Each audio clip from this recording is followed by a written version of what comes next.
All right, man, peace. As we all know by now, Mr. LeBron James has been at the epicenter of the liberal sports media firestorm in the last week or so, particularly with his back and forth with President Donald Trump, as well as his opening of the quote-unquote I Promise school, a.k.a. Ponzi scheme, out there in Akron, Ohio. I know a lot of his pro-black fans are going to get upset with me. Why you got to talk about the brother like that? He trying to help our peoples. Anyway, the brother LeBron James, he's been at the epicenter of the media firestorm in the last week or so, and he loves it. And of course, that has been at the behest of his corporate sponsors, Nike, etc., particularly Nike, who have a lot invested in him in making sure that they can create and concoct correlations between LeBron James and other notable so-called black athletes in the past who have become consistently associated with quote-unquote civil rights, i.e. Jesse Owens, Jackie Robinson, Muhammad Ali. So, of course, this has led to questions of whether or not LeBron James is the most quote-unquote influential athlete ever. So, of course, they're going to talk about it, and I'm going to chime in. Meanwhile, it looks like the move to Los Angeles is already paying dividends for King James. Showtime announced on Monday that they will be airing a 3-part documentary series called Shut Up and Dribble. LeBron... Now, mind you, he's the executive producer on a Showtime documentary series, Shut Up and Dribble, but he was not willing to go to Laura Ingram's show and confront her on the issues that he had grievances with in regards to Donald Trump. Remember, Laura Ingraham told him to shut up and dribble in the aftermath of him sitting in the Uber car with Kerry Champion and Kevin Durant and calling President Donald Trump a bum, quote unquote. Now, what Muhammad Ali would have done is Muhammad Ali would have went to Laura Ingram's show, or he would have beamed in his image via camera and he would have debated with Laura Ingraham and he would have made her look stupid. But LeBron James does not know anything about the topics that he's trying to reference because this is all for consumerism, commercialism, and to try to build up his brand, talking all this political jargon that he knows nothing about and that he understands nothing about. Once again, has the brother done many great things for his people? Absolutely. But it's very obvious to me that a lot of this is contrived. A lot of this is at the behest of his corporate sponsors. And I'm very sure that very little actual money is coming out of his pocket for many of these projects, particularly pertaining to the I Promise school. I promise you that there's very little and most likely no money coming out of his pocket to fund that school. And all of this is pretty much a political publicity stunt. LeBron is the executive producer of the series that is set to debut in October and will look at the changing role of athletes in the current political and cultural climate. So with this To be quite honest with you, the best thing that LeBron James has done in regards to the image of the so-called black man is be a father that presides over his home. That's the best thing that the so-called black man can do. And forget all the grandiose gestures of building schools and things of that nature. If you're going to build a school, you should know what you want the children to be educated on. The main thing that the so-called black man must do is make sure that he chooses the right woman to inseminate and that he presides over his household, because that's what a king does. Combines the opening of his I Promise school. Obviously, kudos on that. Will Kane is still with us. Stephen, I'll start with you. Do you think LeBron is now the most influential athlete ever? Absolutely not. The most influential athlete ever, bar none, is Michael Jordan. And it's not even particularly close. And I'm sure that certain people may try to rebuff that. But Michael Jordan is by far the most influential athlete ever, not only amongst the masses, but also amongst the modern athletes of these various sports. He's the athlete that created the corporate and financial paradigm that all of these athletes try to assume today, every last one of them. Absolutely not. And I mean, it's an appropriate question. It's a question that this show is made to address. I'm not faulting anybody for it. And I mean no disrespect towards LeBron. I might be critical of him from time to time in terms of things that happen as it pertains to basketball, but there's no questioning the man that he is, his social consciousness, his accomplishments, his greatness. Nothing but mad respect for the brother. But no, absolutely not. Thank you, sir. I agree. And to be quite frank with you, that facial expression that you have on your face is very appropriate because the question, the sentiment is so ludicrous, it's laughable. He does not compare to Muhammad Ali. Not even close. He does not compare to Jim Brown. He does not. I won't say that he does not compare to Jim Brown at all. What I'll say is this. Jim Brown has done a phenomenal amount of work in the inner city, particularly amongst the gangs in LA. Compared to Kurt Flood, he does not compare to Jackie Robinson. Hell, one would argue he doesn't compare to Tiger Woods in terms of the kind of impact Tiger Woods has had. Very valid point, sir. You know, and you know, in terms of, you know, just opening the floodgates of involvement on the part of folks in the world of golf. Michael Jordan, for example, I understand that Michael Jordan wasn't as politically active and socially conscious outwardly as LeBron James. Thankfully, he wasn't. That's to Michael Jordan's credit that he was not politically active. Because to me, that adds a lot more credibility and validity to him as a man, that he chose to not stomp for a so-called political figure that would only be using him in the long run anyway. That's why it's hilarious to me that people constantly bring up this narrative about Michael Jordan stating that Republicans buy sneakers too. And of course, there's a lot of dispute over whether or not he actually said it. That quote came from Mr. Sam Smith, who was a hack sports journalist in Chicago during the 80s and 90s, who always had it out for Jordan. He wrote a seminal tell-all book on Michael Jordan called The Jordan Rules. I remember reading it in high school and having a good laugh about it because it certainly gave a lot of insight to Michael Jordan as a person. I thought it added a lot of nuance to him, as opposed to people thinking that it was a hit piece. I believe that that is what Sam Smith was going for. But I thought that it humanized Michael Jordan and showed the hyper, super competitive person that he was, and a lot of the trials and travails that the Bulls had to get over in order to become a championship level team. A lot of the issues that Jordan himself had to get over to become a champion himself, because Michael Jordan truly did not understand how to be a transcendent overall basketball player until about 1990, when he was 27 years old. Now, he was an all-time great basketball performer from when he first stepped onto an NBA court. Really, from when he first stepped onto a college court. He was a great all-time basketball performer because it was his impact for the North Carolina Tar Heels that allowed them to win that NCAA championship in 1982 when he was just a freshman. And go back and watch that game. Michael Jordan was dominant. James Worthy was dominant also. But Michael Jordan down the stretch in that second half, his performance was Jordan-esque. He had a left-handed layup over Patrick Ewing down the stretch of that game that was absolutely unbelievable. He drove baseline on the left-hand baseline and flipped up a left-handed layup over Patrick Ewing that caromed off the top of the backboard and dropped in. Unbelievable finish. And then, of course, he had the game-winning jump shot. And from his very first year in the NBA, he was dominant. But he did not become a great overall basketball player who could transcend the game until 1990, because transcending the game means that you understand how to lead your team to championships. That's when he became that transcendent overall player. But in regards to his statements about Republicans buy sneakers too, or his alleged statements, whether he said them or not, to me doesn't matter, because a real man does not get involved in politics. I've explained this in different videos. When you want to get involved in the political process, we have to raise up political candidates from childhood, because that's what the other races do.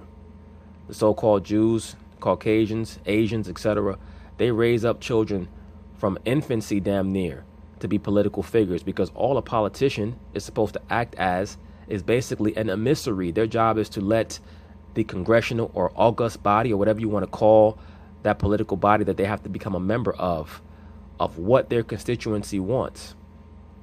This is what the base of people that I represent, this is what they want.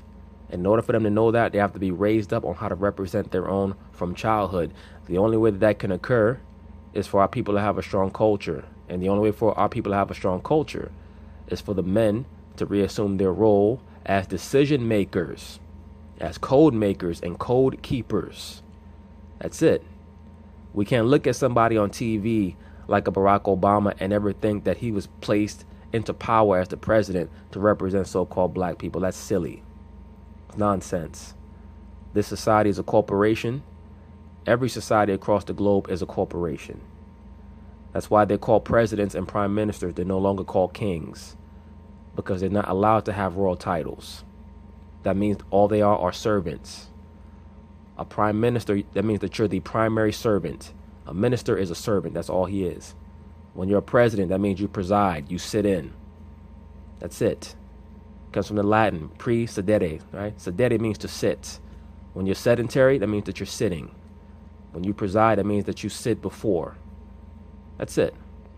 So that's what the president does. Of course, he represents the executive branch of the U.S. government, but he just sits in.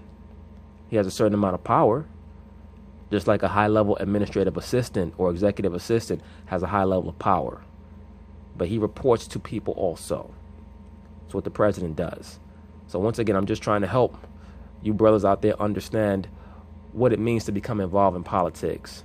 And it's to Michael Jordan's credit that he chose to stay away from politics, because he understood that that's a dirty game. When I see LeBron James trying to become so interested and grafted into the political world, that tells me that he's a huckster, that he's someone who likes to get over on people, that he likes to represent himself in a false way publicly. That's what that tells me, because that's what politics is all about.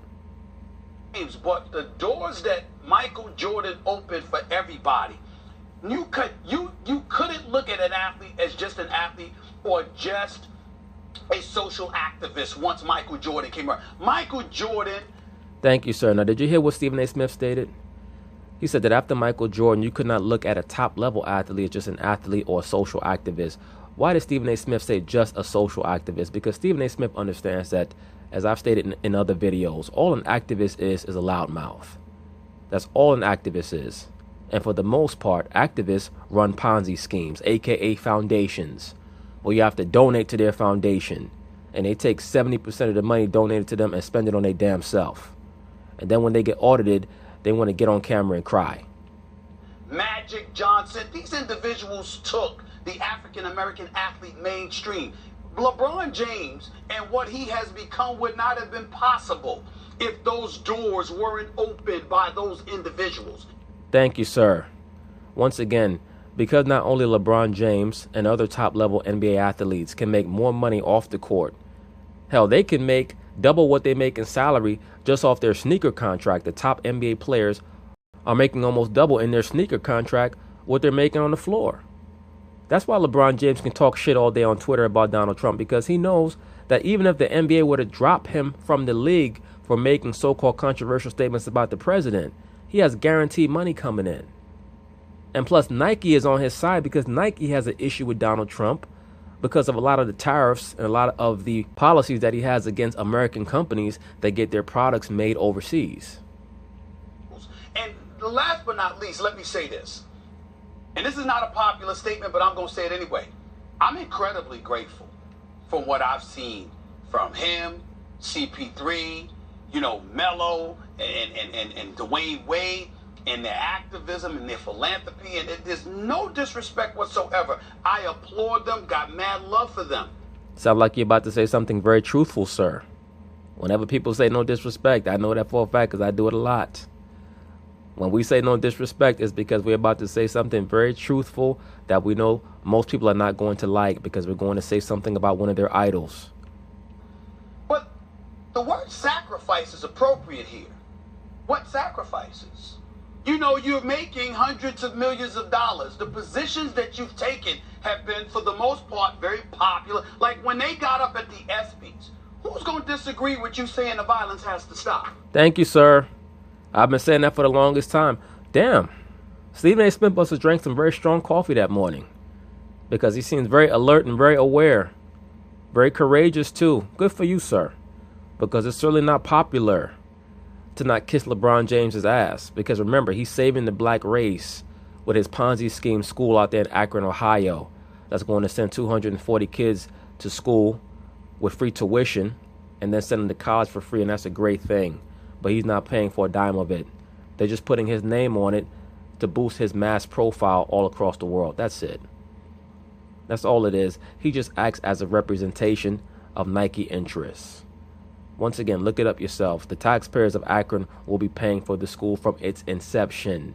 And his foundation, his Ponzi scheme, donated $2 million. So LeBron James felt like he did not even have to pay for the school that has his name on it, but he could show up and take credit for it. Why is that? Because that was a business decision. Nike probably came to his representation and said, LeBron, we have a great idea for you. This is in the aftermath of the allegations that someone sprayed nigger on his front gate over there in Brentwood. This person has never been found. We've never seen any camera footage of this event occurring. We live in a surveillance society, but we still have yet to see this person spray the word nigger on his front gate out there in Brentwood. But good for you, Stephen A. Smith. I've been stating that myself. How could you be this heroic black figure and everything that you're saying is globalist?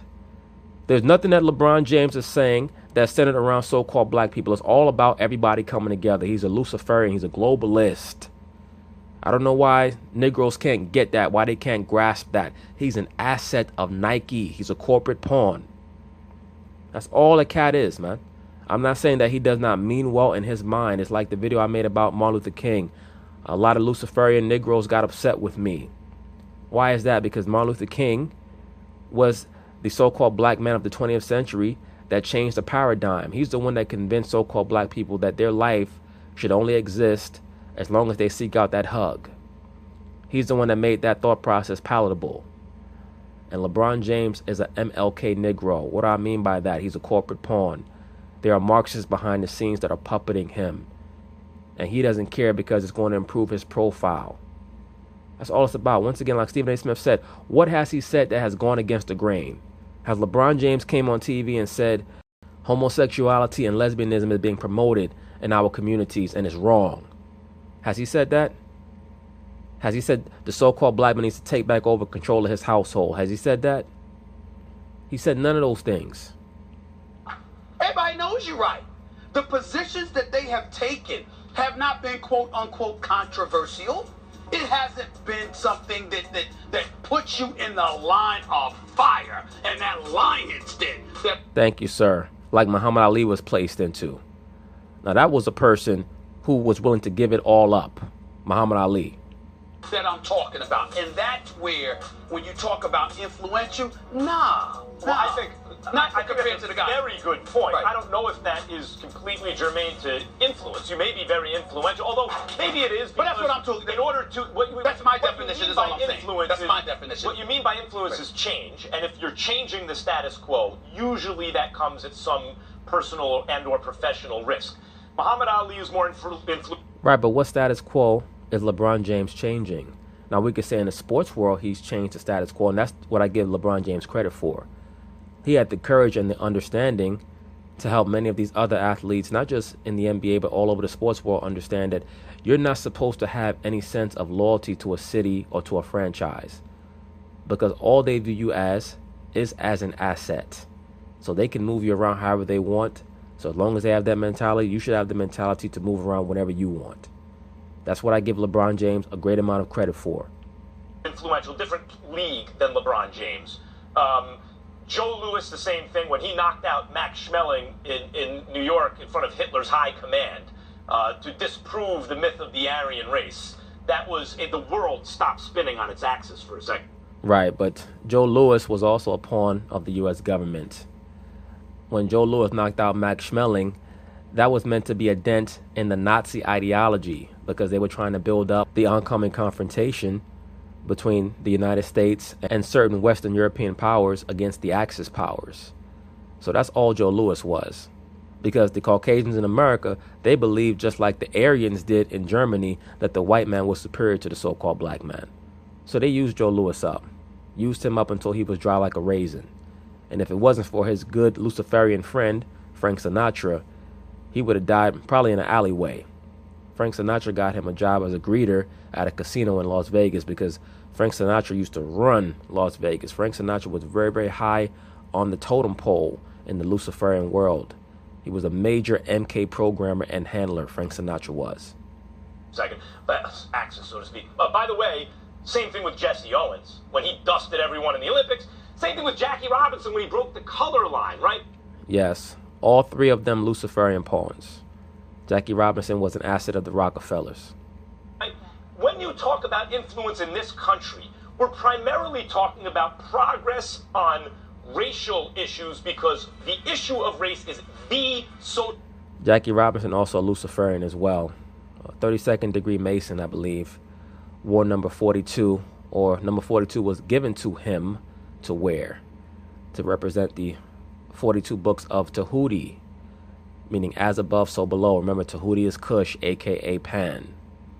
So Jackie Robinson was used as a pawn of the Marxists the quote-unquote communists were the entity that was pushing for integration of the sports world back in the 30s and 40s, just prior to Jackie Robinson. Jackie Robinson, unfortunately, was a strategically placed pawn who was told that he would have to deal with whatever people were going to hurl at him, and that's why he dropped dead at about 57, 58 years old, and he looked like an 80-year-old man. In reality, Jackie Robinson was a dude who did not like taking shit from people. He was ready to fight one of his Caucasian army officers while he was in the military. He was someone who was ready to fight anybody on the baseball diamond, but he was told to not fight anybody. He was one of the early projects on race relations in America. That's why you see Martin Luther King later on take on that same paradigm of quote-unquote nonviolence to show the so-called black man that he should tolerate negativity from everyone.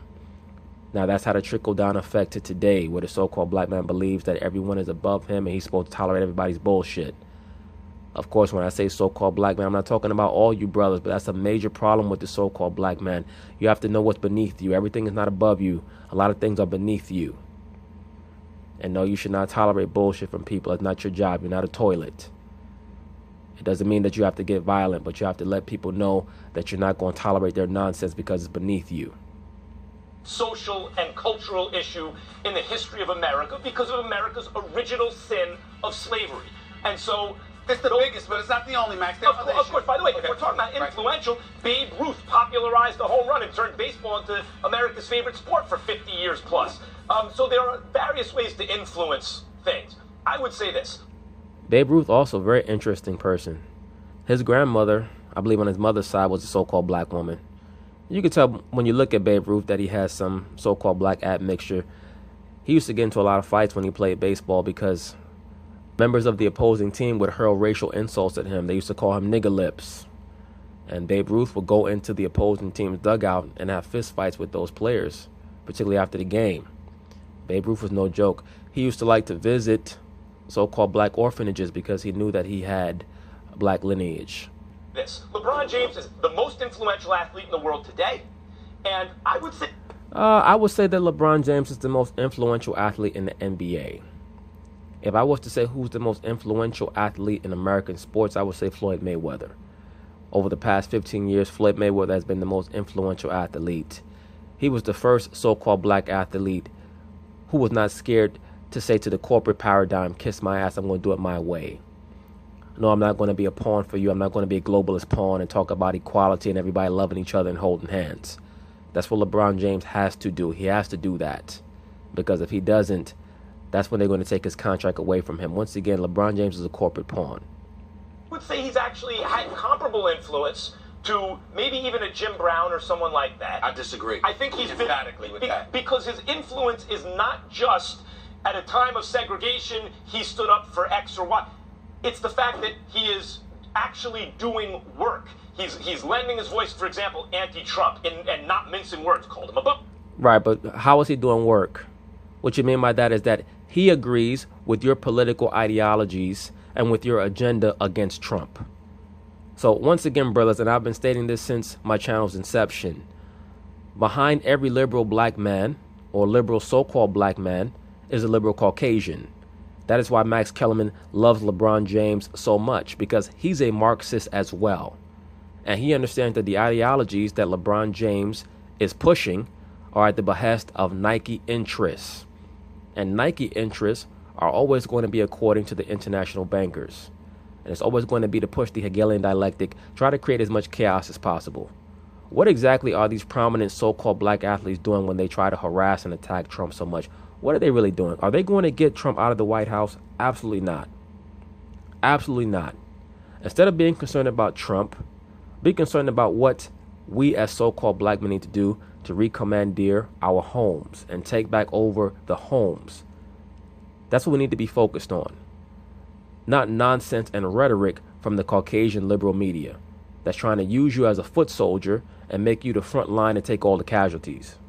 But he is unafraid, it seems, to speak his mind. Leading the way, by the way, one of the reasons we live in this climate where athletes are speaking their mind, I think he's influenced that. It's not just... Yes, he's influenced other dumbass athletes to say a whole lot of nothing. Once again, listen to Max Kellerman. Listen to what he's talking about in regards to LeBron James and why he likes LeBron James. Because LeBron James is speaking out against Donald Trump. The fact that there's social media, it's that someone like LeBron James has behaved the way he has. I'll respond to that. With Go social ahead, Will. media. I'll respond to that, yeah. And, by the way, he's actually doing good work in the community, putting his time and money where his mouth is. Absolutely not. All that's great, but one of your own colleagues at ESPN, Jalen Rose, has been doing that for many years, and none of you guys have claimed that Jalen Rose is as influential as Jim Brown or Michael Jordan or whoever. So it's all a marketing ploy. I'm not questioning that. I'm not questioning that. Oh, that's true. But the question remains, is he the most influential athlete ever? And on this, I think we all three agree the answer is no. Let me focus on two names. You guys have mentioned both of them. First of all, Muhammad Ali. When you guys say the most influential athlete ever, you must mean the most influential so-called black athlete ever, because those are the only names that you're bringing up thus far. Ali. It seems to be the great privilege of every generation to think their moment in history is the most contentious, the most divisive, the moment in which history turns. It's not. Now is not that time. I'm watching the Vietnam War documentary by Ken Burns. It's awesome. If you think back to where Muhammad Ali stood up, when he stood up in the 1960s and 70s, when the United States was at war, it was at war with itself, there were race riots, this country was teetering on a knife's edge, and Muhammad Ali stepped into that chaos. Let me say this very quickly. There was never a point where the U.S. was teetering on a knife's edge. All of those riots, and I've done a video on the origin of black riots, all of those riots were initiated purposefully to implement the Hegelian dialectic, meaning what? Create chaos so that you can come upon a resolution that has already been decided. That's all those riots were ever about, was to create the appropriate amount of discord so that when the dust settles, they could bring in a reform that they wanted to bring in from the very beginning. For example, they always wanted to bring in the Civil Rights Bill, but they needed a long, drawn-out process so that they could substantiate it. Pressure from below and pressure from above. Chaos and took a position. And I've talked in the past, we've talked about some of Muhammad Ali's positions. They're not all laudable. They're not all to be celebrated. He risked jail time, by the way. Well, they're not all to be lauded or celebrated by you, Will Kane. As a so-called Caucasian, you can only speak from that perspective. But once again, who are you to chime in on what Muhammad Ali stated in regards to its laudability? Absolutely. But you cannot deny that he was influential. One more point. And courageous. That's the number one word that I think of when I think of Muhammad Ali in that era. Unbelievably courageous. We shouldn't just assess influence by whether or not you're willing to engage in politics. Right. If you are, by the way, I think LeBron James, and it seems to have some interest in that, you need to take on those that disagree with you. You need to go face... Thank you, sir. Face to face. And I'm going to give Muhammad Ali this. He did that. That's right. He went onto the firing line with William F. Buckley. And Jim Brown. And Jim Brown. Right. They had to... Well, I separate Jim Brown from Muhammad Ali. Jim Brown, as a matter of fact, was welcomed into Hollywood. Jim Brown is a Luciferian. So, I mean, even though we have to give Jim Brown credit for a lot of the things that he did in regards to the gangs in L.A. and how he worked with them, there's a reason why he was so welcomed into Hollywood in the mid-'60s all the way through the early '70s. Had debates with people that disagree with them face to face. All the time. If LeBron James wants to be influential, that's a place he has to go. But politics is not the only one. He can't go there, Will Kane, because he doesn't know anything. There's no substance behind his bluster. These are the things that LeBron James has stated thus far. Donald Trump is trying to, quote-unquote, divide our race, meaning the human race. He's also said that Donald Trump is a bum. In order for him to go on a show like Laura Ingram's and have a real debate, then he would have to be able to prove what he's stating in regards to Donald Trump, as opposed to just regurgitating media narrative. He'd have to be able to respond to assertions about improved economies and things of that nature, job markets. He doesn't know anything about that. He doesn't care. This gets me to a name that you bring up. Michael Jordan is consistently, you know what, not given his full credit because he didn't get involved in politics. But that's not the only way to be influential. I'll try to make this point quick, Stephen A. Well, let me make this point real quick before you make your point, Will Kane. The main reason why Michael Jordan is being put under the microscope all anew in 2017 and 2018 is because he's unwilling to conform to the whims of the woke committee, the woke contingent. They're trying to bully Michael Jordan into stating how he really feels, because I think that the woke contingent suspects that Michael Jordan is going to tell them that they make too many excuses. And they want Michael Jordan to make these statements publicly so that they can justify, so that they can substantiate a boycott of all of his products and try to tear him down economically. That's why you see many of these people on television like Shannon Sharp. Oh no, Michael Jordan, he got to say how he really feel. This time, in this time period, you got to choose a side. You know how presumptuous you have to be to get on television and tell someone that they have to state their political affiliations to satisfy you? Like, who the fuck are you? I guarantee you the main reason why Michael Jordan stays quiet is because sometimes you know that if you open your mouth, you're going to say something that's going to cause a firestorm. And it's not going to be good for business. And that's why Michael Jordan stays quiet, because he understands that the issues that our people have to be resolved predominantly through self-examination. And a lot of our people are unwilling to examine themselves.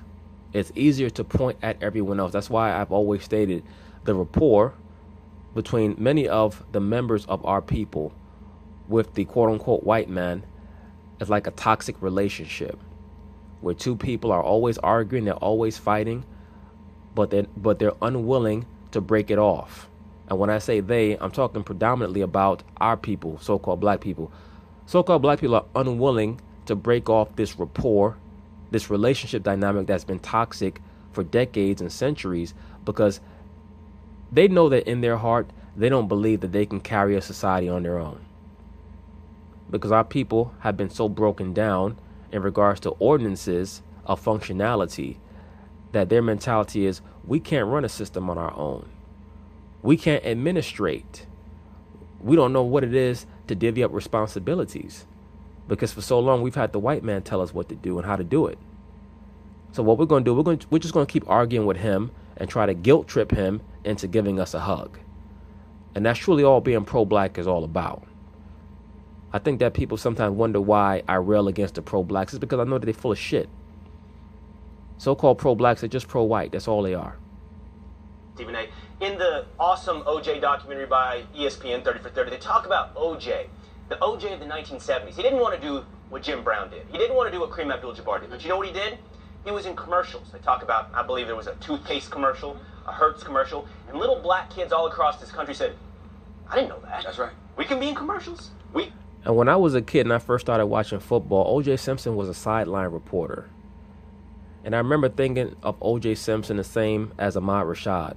Like just a smooth, cool-ass black dude on the sidelines, 40-something years old, who could pass for 30-something, and was always cool and smoothed out. They remind me of my father.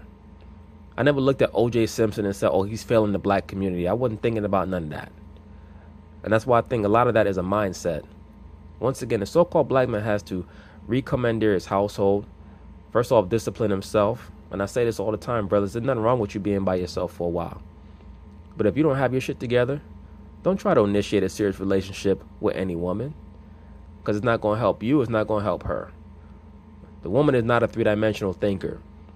So she'll be willing to initiate a relationship with a dude who does not quite have his shit together, because women like adventures. They're like little kids.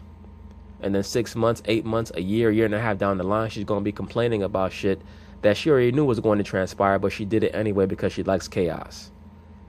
So you have to be the one who brings order for your sake and her sake by saying to yourself, I'm not going to deal with any chicks, at least not on a serious level, until I get all my shit together. I have my own place. I have my job and my career popping, things of that nature. Little things like that is what's going to stop a lot of that cycle of dysfunctionality. We can be mainstream. OJ played a role, a positive influence at that point in his life. Michael Jordan made commercialism, basketball, mainstream to everybody in the United States. Not just the United States of America. Michael Jordan globalized basketball. I have to touch on this because it's incredibly important. I can't avoid saying what I'm about to say. Couple of things. The difference between OJ and Michael Jordan, however, is that there's a lot of differences. Yeah, I know that. A whole lot of differences. I apologize. A whole lot of differences. Well, according to your narrative, there's a whole lot of differences, but there's a whole other topic. But O.J. Simpson did not kill those people. It's just nonsense. I've already done a video about that. I'll probably be revisiting that in the near future. But in terms of your point that you just made, one of the biggest differences is that O.J. Simpson made a concerted effort to disassociate himself from his own kind. No, he did not. That's nigga nonsense. And sometimes people don't like when I use that phrase. All nigga nonsense means those are narratives, those are bullshit narratives that so-called black people like to make up in their own heads and run with. It's just nonsense. O.J. Simpson, he liked to distance himself from his own kind. In other words, O.J. Simpson put himself in an affluent position through hard work and dedication, and he moved to a nice neighborhood. So supposedly, he wanted to move away from his own kind. Stephen A. Smith, I'm pretty sure that you don't live in Hollis, Queens. It's not O.J. Simpson's job or Michael Jordan's job to build up a mansion in the hood. Of course, you move to a different environment, and that's another thing. Oftentimes, people who are poor or living in a low situation, a low station in life, no matter what their race is, sometimes they'll complain about their environment. Well, a human being and their environment have a symbiotic relationship. Yes, you can be a reflection of your environment, but also your environment is a reflection of you. When you see a lot of low-income areas, you see people, they're throwing trash on the sidewalk, they're pissing in the hallways, they're pissing in the elevator. They have no pride in their environment. Why is that? Because they feel like there's no stake in it for them. They don't own it. They don't own these projects. So they don't feel a need to upkeep it. That's why it's very important that the so-called black man have a mentality of ownership. It don't mean that you're going to have your own business or whatever, but you should try to have a mentality that this is mine and I have pride in it. And also that's his. That's the next black man's property, and I have respect for that. And just that thought process right there is going to alleviate a lot of problems. But this notion that O.J. Simpson, he tried to distance himself from black people because he said, I'm not black, I'm O.J. How is that different from Martin Luther King saying that he did not want to be judged by the color of his skin, but by the content of his character? That's all O.J. Simpson meant, in my view. And because he happened to marry a so-called white woman, he was married to a so-called black woman all throughout his NFL career. He didn't marry the white woman until like the 1980s. And even if he had one in the 70s, who gives a shit? So-called black people need to be more concerned about what they're doing individually than what some so-called black celebrity is doing. Like, who gives a shit what they're doing? Worry about what you need to do for your household and for your children. That's the most important thing. Like so many of these silly, low-level liberal black women, oh, as soon as a black man gets rich, he goes and gets a white woman. Well, the fact of the matter is that 80% of all famous so-called black men are with black women. That's the fact of the matter. But the reason why you're scrutinizing them is because you evaluate a man based off of how prominent he is in society, because you're carnal and you're a two-dimensional thinker. Meanwhile, Jerome the plumber is making $90,000 a year, but because he's not walking down the block with a three-piece suit on, you think he's not worth your time. Tyrone the garbage man is making $95K a year, but you're not willing to give him the time of day. He doesn't matter to you because you're concerned about who Kobe Bryant is with, or what some other black athlete, who they're fucking. Because our people are so caught up in the television set all the damn time. Particularly the liberal black woman is. But just getting back to OJ, just because he said, I'm not black, I'm OJ, that doesn't mean that he distanced himself from his own community. All that means is that he did not want to be defined by stigmas and stereotypes. Michael Jordan never did that. Michael Jordan hires a whole bunch of black folks. Michael Jordan, you know, he was synonymous with Ahmad Rashad. Why? Because you had this black man that was becoming a global iconic figure that reached back and cultivated a relationship with somebody who wasn't quote unquote a journalist, but a face that you perceived as being synonymous with Michael Jordan, that looked like Michael Jordan. And that helped open the floodgates for a lot of people. When we talk about ESPN... Stephen A. Smith, let's be for real. The main reason why you're bringing that out is because you're upset that no modern NBA athlete has decided to latch on to you and make you the plug, make you the person that he confides in. That's why you don't mind going at LeBron James, because as I've already stated in other videos, it's very clear that LeBron James only wants to use Rachel Nichols to dispense all his personal information in regards to what he plans to do in his career, both on and off the court. That's why Stephen A. Smith has basically said, bump LeBron James. I'm going to say what I want to say about him, because he ain't fucking with me, so I ain't fucking with him. ESPN, and we talk about all of these other networks, and we talk about the issues of diversity. Michael Jordan played a role in that because of the relationship that he was willing to have with Ahmad Rashad. That's number one. Also, Michael Jordan hired Rod Higgins to either be the coach or one of the executives with the Charlotte Hornets very early on during his tenure as owner of the Charlotte Hornets. But as Stephen A. Smith has already said, Michael Jordan has done a lot of things for so-called black people behind the scenes. But what our people want is for him to get on TV and call the white man the devil, and to call Donald Trump the devil, and to hold up a big $1 billion check for the so-called black community and give it back to everybody, and so that he can be broke. And then niggas could say, well, how come Michael Jordan spending all his money? Why is he broke now? That's really all they want. And they also want Michael Jordan to get on TV and state how he really feels about race so that they could justify boycotting his companies. Number two, Max Kellerman, let me be very clear. I understand and I applaud LeBron James and all of those guys, because Carmelo's doing a lot. Chris Paul does a lot. And they do a lot behind the scenes. So I'm certainly not trying to challenge anything that they're doing behind the scenes. I'm sure they put in the work. But in terms of optics, in terms of public consumption, in terms of the visual that you provide for people to reach towards and to point to and to look at and use as inspirational forces, these guys in this day and age, and it's not just them, it's most modern day athletes, they do not take controversial positions.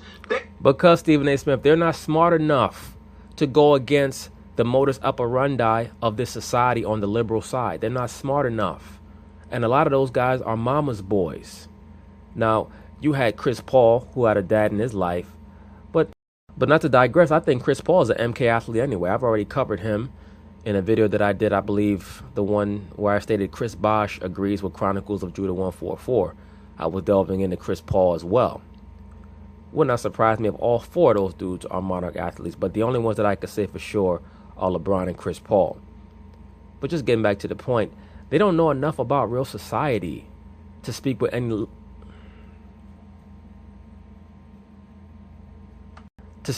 level of expertise.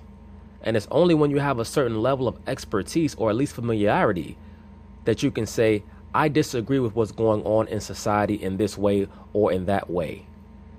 As long as they can get these prominent black male athletes to agree with homosexuality and feminism, they got you.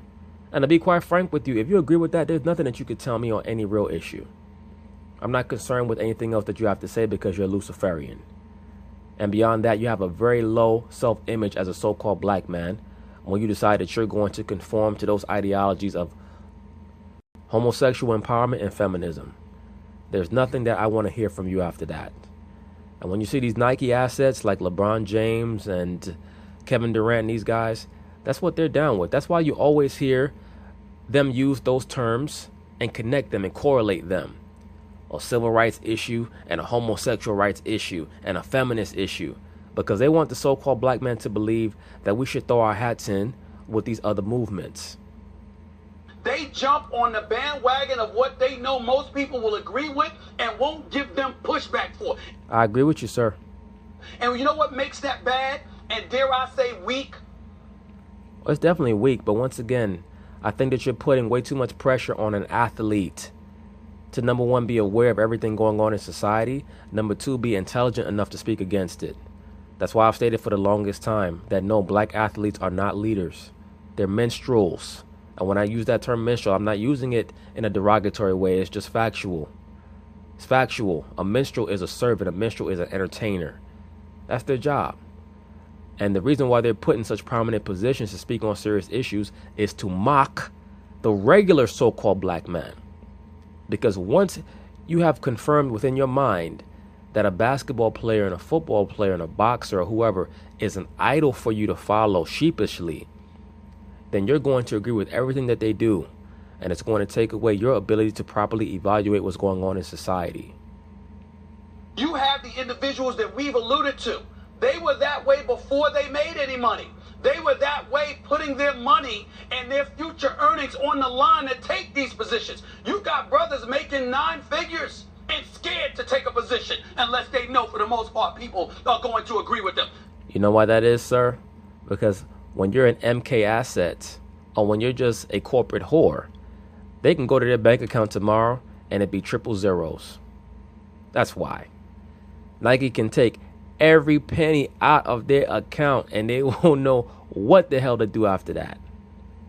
Let LeBron James speak out against homosexuality or against feminism, And watch what happened to his profile. Just like that. They'll change the name of his school. He'll lose his sneaker contract. They will destroy his NBA contract. Just like that tomorrow. So you better believe his ass has to toe the line. Then they'll look at broke individuals in the media and literally challenge you if they think you lack courage when they walk around lacking courage every day. And so those are the kind of things that we have. And then I have the nerve to try to attack Michael Jordan when Michael Jordan is astute enough to know that he should keep himself out of politics.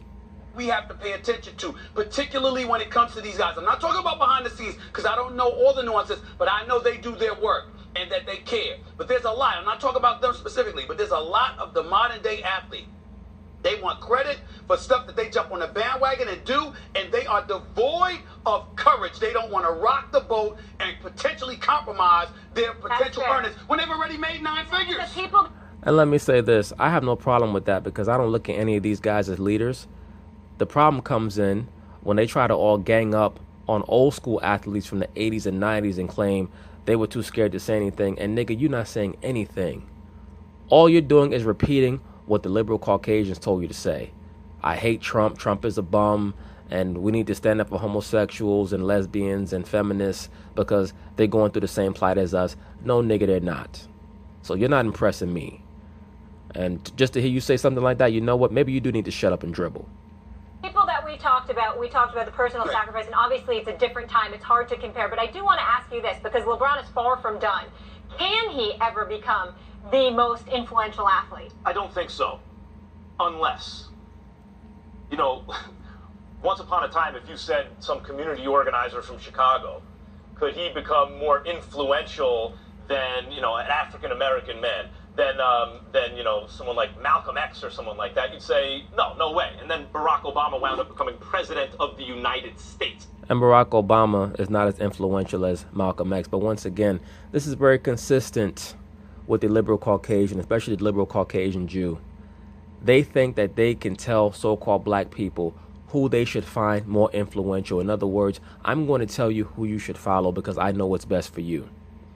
I've been covering this theme, this motif amongst them as long as I've been making videos. That's what they all have in common, the liberal Caucasian, especially the liberal Caucasian Jew. I'm going to tell you what's best for you. Now, if you as a so-called black man were to dare speak on what's best for the nation or the state of Israel, this guy would turn redder than a damn tomato. Right? And so the answer was, in fact, yes, he was extremely influential. No, sir. All Barack Obama was a pansexual pawn. That's all his ass was. And somebody needs to investigate those murders from those black homosexuals from that church that he used to go to, allegedly. Like historically influential. Look, LeBron James is not qualified to be president. I don't think he'll ever be qualified to be president. In my view, he's much more... The man is not even qualified to lead an NBA team. The man fails as a leader of an NBA team. How the hell he gonna lead the United States? I mean, give me a break. Much more qualified. And for people who don't like what I'm saying in regards to LeBron James failing as a leader of an NBA team, look at how his ass melted down at the end of regulation in Game 1 of the NBA Finals. He failed as a leader. Bottom line. Dwayne Wade was the spiritual leader of the Miami Heat when LeBron James was there. And in the one championship that the Cleveland Cavaliers won, it was because Kyrie Irving was able to transcend LeBron's bullshit. Kyrie Irving was the one who hit the game-winning shot at the end of Game 7. And you know why LeBron allowed Kyrie to take the shot? Because he ain't want it. Now, I give LeBron credit. He was put in a position this year where basically he'd been stripped of a lot of the talent that he would need for people to expect him to have a viable chance to win a championship. So a lot of the pressure was off. He said, I could just put up shots, and if I miss, I can always say I didn't have enough help. Qualified than the current president. You never can tell what's going to happen in this world, particularly when you can marshal the kind of energy of tens of millions of people. LeBron James' social media following is, when you add it all up, how many people is he reaching? Is it 100 million people? Is it more? That he can... Yes, he's reaching all those people, and what's he talking about? He's talking about sneakers and TV shows and things of that nature. He's not talking about anything that's going to transform society at all. He can speak directly to, let alone his brand can reach because of the way it's amplified. So I would say it's highly unlikely that he will ever be the most influential athlete of all time. But you never know. Not impossible. I would say, I would agree with you. I don't want to, that's a thought experiment that requires me to predict the future that I cannot. He will never be, I will make this statement, he will never be a Muhammad Ali type figure. He will never be one that uses social change and politics to become the most influential athlete all the time. That requires not just the man, but it requires the moment. But I do think the option you have to leave open, LeBron James wants to be the king of Hollywood. He wants to go and produce movies. Yep. He wants to be a media figure. He wants to create... Absolutely. And I have no idea why people don't consider this when they evaluate LeBron James overall. When you're as interested in theater and cinema as he is, there has to be a lot of actor within you.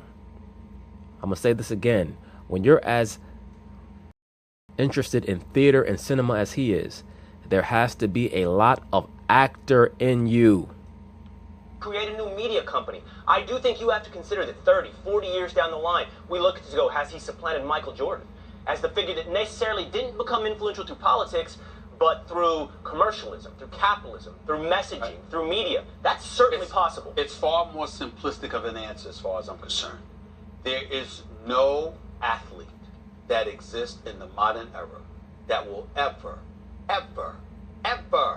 compare to the names that we mentioned that are on that list. And it's for one reason and one reason only. They are far more concerned with their brand than they are with just doing things, with just doing whatever it is that they feel passionate about. Thank you, sir. In other words, what Stephen A. Smith is stating is what I've been telling you brothers for a long time. LeBron James and all of his exploits, especially all of his so-called quote-unquote community exploits, is because Nike not only gave him the okay, they gave him the order to do that. Without being sensitive to the controversy that follows. They are concerned about rocking the boat and potentially compromising their brand and their future earnings, regardless of the millions they've already made. And because of that, they will never be any of the aforementioned individuals. I disagree with something you both said, and it goes right to the heart of each one of your points. Number one, I think you underestimate human individuality.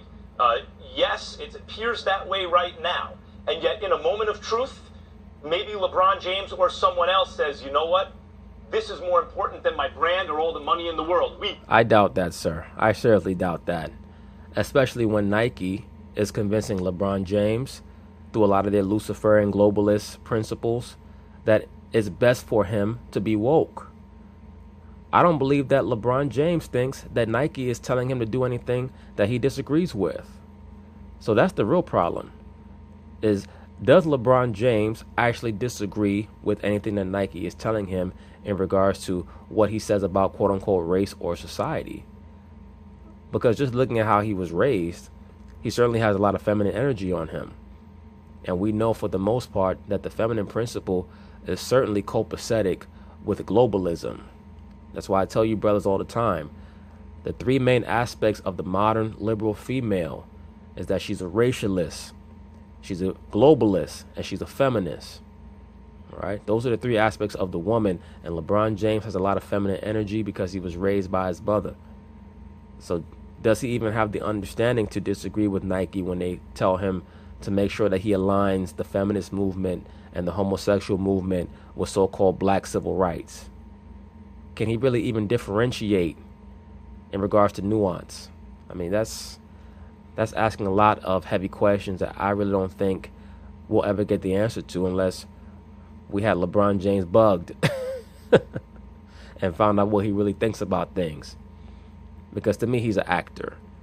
I think that he's sincere in a lot of the things that he wants to get done for certain segments of the populace, but I also know for a fact he's a globalist, so he's been compromised.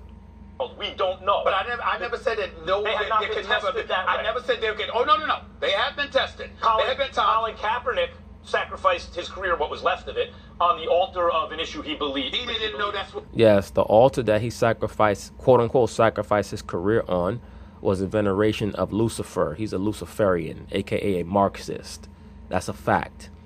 And a lot of you brothers, when I say these things, I'm sure that a lot of you might say, oh man, what the hell is this guy talking about? Michael Bennett, a Marxist. Colin Kaepernick, a Marxist. That's why whenever you see Colin Kaepernick, he's dressed in all black. Okay? Marxist is just code for Luciferian. Luciferian is just another way of saying a Saturnian. He venerates Saturn. He venerates Pan. He venerates the feminine principle. Colin Kaepernick does. And in addition to that, he's an MK asset. His handler is his girlfriend, Ness Nitty. A lot of cats out there, pro-black cats, they buy into the whole narrative. Oh, yeah, he was sitting out from the anthem, and then Nate Boyer told him to take a knee. All that. Nate Boyer is a handler, too. Look up Nate Boyer's background, man. I did a video on Nate Boyer. That's what he was doing. Well, okay, Muhammad Ali didn't necessarily know everything at the time either. Really? Yeah. Really? So when he refused to enter the draft for the Vietnam War, and he was told by his lawyers, you will be arrested. You could do time. They told him all of this. He knew that before he made that decision. But the decision wasn't made. Here's a moment of truth. Make it the way it's portrayed. There were steps in that decision, and I can't get into the whole history of Muhammad Ali now, except my representation. Okay. I think Well, there were steps made for Ali to decide to not partake in the Vietnam War, to not accept the draft process. The first thing is that Ali was tested for the draft back when he was, I believe, 21 years old, and he was found to not be intellectually capable of being drafted. And then in the aftermath of him defeating Sonny Liston and then coming out as a Muslim, the U.S. Army actually lowered their standards of drafting, and Ali believed that it was all just to get him. So that's why he turned it down even more, because he believed that the U.S. military and the U.S. government had a vendetta and that they were out to get him. And once he dug his feet in the sand, there was no turning back. You brought up that you need the moment. How did you phrase it? Yeah, the moment. Not just the man, but the moment is needed. I think you underestimate by quite a bit this moment in history. I think this is... Actually, sir, I think you overestimate it. I think that you overestimate it based on your passionate hatred of Donald Trump, because in your view, Donald Trump is as extreme on the right, meaning the quote-unquote neocon conservatives, or whatever term you want to use, conservative side, as you are on the super liberal side, and you believe that you and Donald Trump are in direct antipathy of one another, and you think that you're going to utilize LeBron James as a proxy to continue your war against Donald Trump. And I think that you're going to find 6 years from now that Donald Trump will be a two-term president, and most likely you will have suicidal thoughts. Potentially, in the very near future, an enormous moment, maybe bigger than the moment to which you are referring. I know you think that. Oh, I wish we had more time. I'm never implying that To there be couldn't be continued. somebody that comes down the road. I'm talking about what I see now, like a guy like Warwick Dunn. Yeah. That never gets enough credit for the Of company. course, and there's a lot of people. We're naming all the stars. There's a ton of Thank you, sir. Stephen A. Smith named Warwick Dunn, also Jalen Rose. How come nobody talks about Warwick Dunn? You know why? Because he's not a Nike asset. athletes that Warwick Dunn goes around, for those of you who don't know, building houses for disenfranchised black people. But nobody talks about him. do fantastic things Yes. in the community, and we don't. And have LeBron that. is one of them. Yes. All right. Will, thank you so much. Thanks, guys. All right. Coming up, do we? But anyway, that's it on that conversation. I thought that Stephen A. Smith did a great